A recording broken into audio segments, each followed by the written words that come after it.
যে বেশি পিটিয়েছে তিনি তো ছাত্রলীগের একটা কমিটির মেম্বার ছিলেন, তিনি তো ছাত্রলীগের সাবেক কমিটির সদস্য। তো ছাত্রলীগ হয়ে হলে কিভাবে তিনি উঠেছেন? পাঁচটার ফল হচ্ছে একটা, হল প্রশাসন কোথায় ছিল?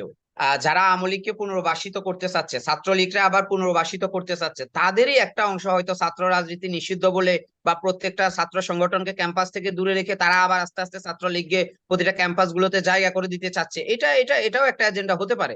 আরেক দিক আচ্ছা, থেকে তারা অস্থিতিশীল পরিবেশ সৃষ্টি করে মার্শাল লর দিকে যাওয়ারও একটা চিন্তা করছে, যে দেশের আইন শৃঙ্খলা যখন স্বাভাবিক হচ্ছে ঠিক তখন এই ঘটনাটা গড়িয়ে আবার নতুন করে কি আমরা ১-১১ সম্মুখীন হচ্ছি। দেখেন সাগর ভাই, আমি ক্যাম্পাসের ছাত্র রাজনীতির সাথে ২০১২ সাল থেকে প্রত্যক্ষভাবে জড়িত। আমি যখন ইন্টারে পড়তাম তখনও আমি বিভিন্ন ছাত্র আন্দোলনে আসতাম, এবং তখন থেকেই আমার ছাত্র রাজনীতি শুরু আজ পর্যন্ত। তা আমি আমার দীর্ঘ অভিজ্ঞতা থেকে শুধু এটা বলতে পারি যে ধরেন বর্তমানে যে একটা গণতান্ত্রিক পরিবেশ সৃষ্টির লড়াই, যেমন বাংলাদেশের মানুষ ৩টা জাতীয় নির্বাচনে ভোট দিতে পারে না, অর্থাৎ জাতীয় গণতন্ত্র হুমকির সম্মুখীন। আসেন ক্যাম্পাস গুলোতে আসেন, দীর্ঘ ১৫ বছর, যদি আমি বলি এক যুগেরও অধিক, ১৫ বছর ছাত্র সংগঠনগুলো তাদের মত প্রকাশের স্বাধীনতা পায় নাই। প্রত্যেকটা ক্যাম্পাস একদলীয় ছাত্র সংগঠন সন্ত্রাসী কায়দায় শাসন করেছে, অন্য কোনো মত প্রকাশের স্বাধীনতা ছিল না।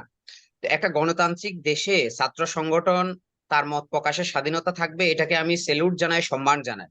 কিন্তু আমাদেরকে স্পেসিফিকলি ক্লিয়ার করতে হবে ছাত্র রাজনীতি মানে কি। দ্যাট মিনস স্টুডেন্ট পলিটিক্স মানে কি? চাঁদাবাজি, সন্ত্রাসী, টেন্ডার, সিট দখল, হল দখল, এগুলোই কি ছাত্র রাজনীতি, নাকি গণতান্ত্রিক উপায়ে ছাত্র রাজনীতি বলতে আমরা যা বুঝি সেটাই ছাত্র রাজনীতি? তো এই জিনিসটা ক্লিয়ার করতে হবে, ফার্স্ট অফ অল। সেকেন্ড হচ্ছে, আজকে দেখেন আমাদের এই যে দুইটা ঘটনা ঘটেছে, এবং কালকেই কিন্তু সেনাবাহিনীকে ম্যাজিস্ট্রেটি পাওয়ার দিয়ে মাঠে নামিয়েছে, আবার তার পরের দিন দুইটা ঘটনা ঘটেছে পরপর, মানে খুব বেশি সময়ের ব্যবধানে না, এবং একই ইস্যুতে। একটা জায়গায় হচ্ছে ছাত্রলীগ মারছে, আর একটা জায়গায় ছাত্রলীগ মরছে। দুইটা ঘটনা যদি আমি না বলি, তো এই যে ঘটনাগুলো আমরা দীর্ঘ ১৫ বছর দেখেছি, বিচারহীনতার সংস্কৃতি বাংলাদেশে একদম প্রাতিষ্ঠানিক রূপ লাভ করেছে। শিবির সন্দেহে মানুষকে পিটিয়ে হত্যা করে ফেলতে হবে, একদম মানে যে কোনো ট্যাগ দিয়ে মামলা দিয়ে ধরে নিয়ে যেতে হবে, বিনা বিচারে হত্যা, গ্রেপ্তার, মানে মারপিট, সন্ত্রাসী কায়দায় মানুষকে আহত করা, জোর জবরদস্তি, এগুলো আমরা ১৫ বছর আমাদের এই প্রজন্ম দেখে আসছে। তো এখন আসেন, যদি আবার সেটা সেই দিকে যদি আবার রিটার্ন যায় এই বিপ্লবের পরে, গণ অভ্যুত্থানের পরে, তাহলে আমাদের অর্জনটা কোথায়? আমি যদি আগে যদি একটা ছাত্র সংগঠনের ব্লেম দিয়ে সাধারণ শিক্ষার্থীকে হয়রানি করতো, এখনো যদি আরেকটা ছাত্র সংগঠনের ব্লেম দিয়ে শিক্ষার্থীদেরকে হয়রানি করে, মারামারি করে, সন্ত্রাসী আক্রমণ করে, তাহলে আমাদের পরিবর্তনটা হয় না, নিশ্চয়ই না।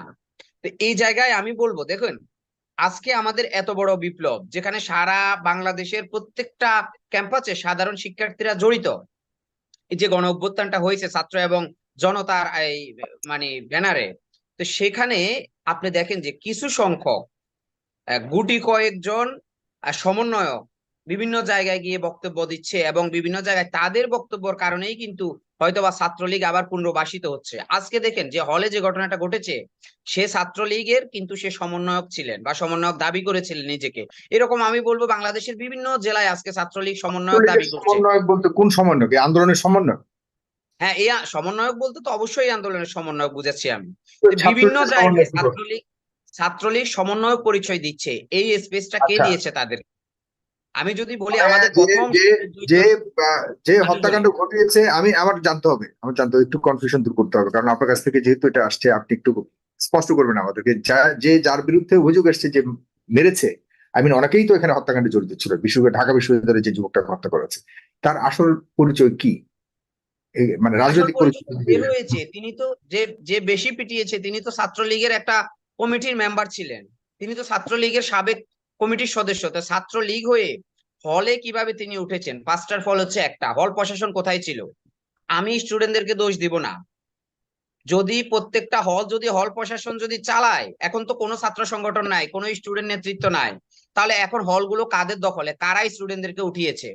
যদি হল প্রশাসন উঠায়, তাহলে ওই হলের হল প্রশাসন যিনি ছিলেন তিনি কোনোভাবেই দায়িত্ব এড়াতে পারবে না, এটা আমি স্পষ্ট ভাষায় বললাম।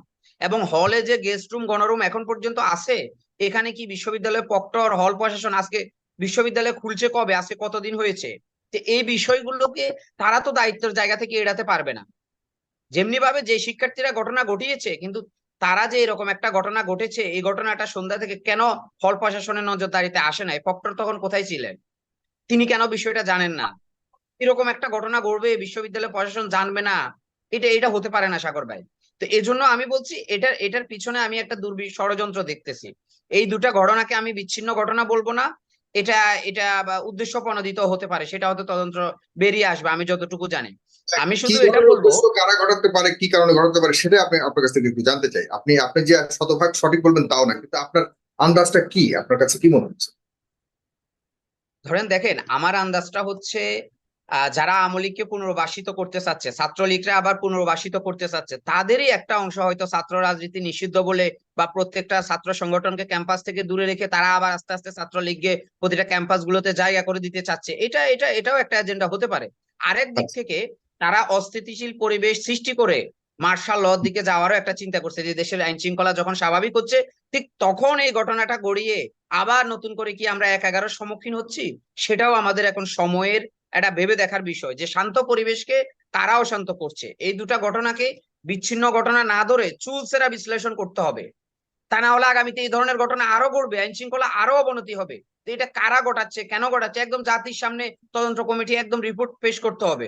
চুলচেরা বিশ্লেষণ, একদম মানে মাথার এই পায়ের নখ থেকে মাথার চুল পর্যন্ত যেটাকে বলে আপাদক মস্তক, সেই বিশ্লেষণ দিতে হবে। তা না হলে এই ঘটনাগুলো সামনে আরো ঘটবে না, সেই গ্যারান্টি কে দিবে? আজকে দেখুন, আমাদের এই আন্দোলনের সক্রিয় যে সহযোদ্ধারা ছিল, তারা কিন্তু বিভিন্ন রাজনৈতিক দলের, আমি দায়িত্ব নিয়ে বলছি, যারা এই আন্দোলনের নেতৃত্ব দিয়েছে, আজকে বিভিন্ন রাজনৈতিক বিভিন্ন আপনার এই রাজনৈতিক ছাত্র সংগঠনের কর্মী বলে তাদেরকে দূরে সরিয়ে দিয়ে ছাত্রলীগকে কারা পুনর্বাসন করার সুযোগ দিচ্ছে? আমার একটা প্রশ্ন জাতির কাছে, সেটা স্পষ্ট করতে হবে। দ্বিতীয় নম্বর প্রশ্ন হচ্ছে, ক্যাম্পাসে ছাত্র রাজনীতি থাকবে না, এই বক্তব্যটা কি এখন এই সময় দেওয়ার কথা? ক্যাম্পাসে ছাত্র রাজনীতির কাজ কি? ছাত্ররা তো বলছে না যে আমরা ক্যাম্পাসে গিয়ে রাজনীতি করব, মানে মাস্তানি করব, টেন্ডারবাজি করব, ছিট দখল করব। কোন ছাত্র সংগঠন তো এটা বলছে না, নিশ্চয়ই না। তাহলে কেন উদ্দেশ্য প্রণোদিত ভাবে আসছে স্টুডেন্টকে ভাগ করার জন্য? ছাত্র রাজনীতি কি থাকবে কি থাকবে না, সেটা আমি ওই প্রশ্নেই যাব না। আমি বলবো প্রত্যেকটা বিশ্ববিদ্যালয় গত ১৫ বছর এই স্বৈরাচার খুনি হাসিনার পাঁচাটা গোলাম হিসেবে কাজ করেছে, বিশ্ববিদ্যালয় প্রশাসনগুলো। সেই ব্যর্থতা তাদেরকে নিতে হবে, ছাত্রদেরকে না। শিক্ষক রাজনীতি বন্ধ করতে হবে।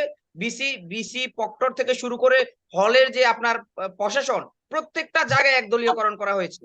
তো এই সিন্ডিকেটটা ভেঙে শিক্ষার্থী বান্ধব যখন একটা প্রশাসন হবে, সাগর ভাই, তখন আমি দায়িত্ব নিয়ে বলছি, ছাত্র রাজনীতির নামে যাই হোক না কেন, ক্যাম্পাসে শিক্ষার্থীরা নিরাপদ থাকবে, ক্যাম্পাসে সন্ত্রাসী কায়দায় আর কোনো কিছু হবে না। তো এগুলো হচ্ছে ঠিক। প্রশাসনের দায়িত্ব। এগুলো বারবার কেন ছাত্রদের উপর আঙ্গুল ছোড়া হচ্ছে? ছাত্র রাজনীতি থাকবে, আরে আমি দায়িত্ব নিয়ে আপনাকে বলছি, বাংলাদেশ যতদিন থাকবে ততদিন ছাত্র রাজনীতি থাকবে। আপনারা সুষ্ঠু ধারায় নিয়ে আসুন। আমার মাথা ব্যথা, আপনি মাথা কেটে ফেলবেন? আপনি আমাকে চিকিৎসা করেন, বাংলাদেশের ছাত্র রাজনীতিকে চিকিৎসা করেন, কোথায় কোন প্রবলেম নীতিমালা করে দেন। বিশ্ববিদ্যালয় রাজনীতি করতে হলে ছাত্র সংগঠনগুলো মুচলেখা দিতে হবে, 11 দফা মানতে হবে, প্রশাসন নিয়ম করে দিবে। সেখানে আমি এই বিতর্কে কেন যাব? আমি এটা এটা যারা করছে, আমি আবারও বলবো, তারা ষড়যন্ত্রকারী এবং তারা ১-১১ কুশীলব। তারা চাচ্ছে বাংলাদেশে মার্শাল ল আসুক, ডক্টর ইউনূসের সরকার, এই বিপ্লবী সরকার ব্যর্থ হোক, এটা তাদেরই কাজ। কিন্তু যে যারা এই ছেলেটা আপনি ঘটনাগুলো বলছেন তার সাবেক ছাত্রলীগের সাথে তার পরিচয় যুক্ত আছে এবং সে ছাত্রলীগ করত, এখন সে হত্যাকাণ্ডের সাথে যুক্ত রয়েছে, কিন্তু পাশাপাশি সে একজন সমন্বয়ক।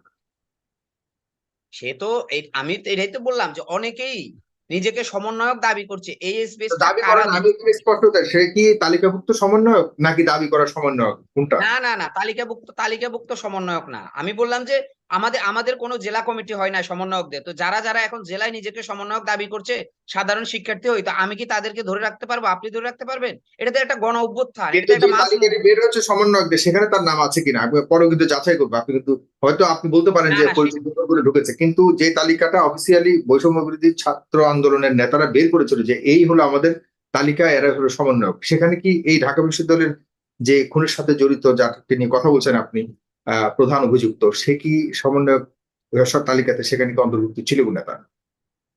আমি যতদূর জানি সেই তালিকায় নেই, তবে জাহাঙ্গীরনগর থেকে একজনকে অব্যাহতি দেওয়া হয়েছে, যিনি এই জাহাঙ্গীরনগর হত্যাকাণ্ডের সাথে জড়িত ছিল। আমি তার সেটা মানে দেখেছি জাহাঙ্গীরনগর থেকে। জাহাঙ্গীরনগরও দেখুন, একইভাবে যুক্ত ছিল। জি, শেষ করবেন এই পর্যায়ে, জি। হ্যাঁ, এই যে ঘটনাগুলো ঘটছে, এগুলোকে আমরা হালকা করে দেখলে চলবে না। আজকে আমার বিপ্লবী যারা আন্দোলনের সময় এই যে রাজনৈতিক ছাত্র সংগঠনের যে নেতৃবৃন্দু মাঠে থেকে জীবনের রিস্ক নিয়ে দায়িত্ব নিয়ে তারা এই সংগ্রাম অর্জন করেছে, আজকে তাদেরকে বিভিন্ন দলে ট্যাগ দিয়ে আমরা দেখছি বেশ, আমি নাম বলে কাউকে ছোট করতে চাচ্ছি না, জাতি এখন সবকিছু বুঝে, বেশ কিছু সামনের সারি দুই একজন সমন্বয়ক তারা বলছে যে এই আন্দোলনে যারা রাজনীতি করেছে তাদের সম্পৃক্ততা থাকতে পারবে না, সমন্বয়ক দাবি করতে হলে রাজনৈতিক ছাত্র সংগঠনের সাথে থাকতে পারবে না। এগুলো বলে বলে তারা কার এজেন্ডা বাস্তবায়ন করছে? আমি জাতির কাছে প্রশ্ন রাখছি যে এগুলো কি আমাদের করার কথা ছিল? আমরা যখন আন্দোলন করেছি, এই যে দেখুন, আমি আপনার এই শোতে 9 দফার আন্দোলনকে যখন 1 দফার ঘোষণা দিয়েছে হাবিবে মিল্লাত সাহেব, তখন তিনি আমাকে এক প্রকার থ্রেটও করেছেন। আমি রাজনীতি করি বিদায় আমার বুকে সাহস ছিল, আমি 1 দফার ঘোষণা দিয়েছি। কোন সাধারণ শিক্ষার্থী তো তখন দেয় নাই। তো এই যে একটা পরিস্থিতি, একটা গণবিপ্লবে কারা এগিয়ে সামনের সারিতে ছিল? যারা বিভিন্ন রাজনৈতিক ছাত্র সংগঠনের নেতৃবৃন্দ, তারাই সামনে ছিল, তারাই দিক নির্দেশনা দিয়েছে, হয়তো কখনো পর্দার আড়ালে, কখনো সামনে থেকে। এটাকে আমাদের অস্বীকার করলে চলবে না।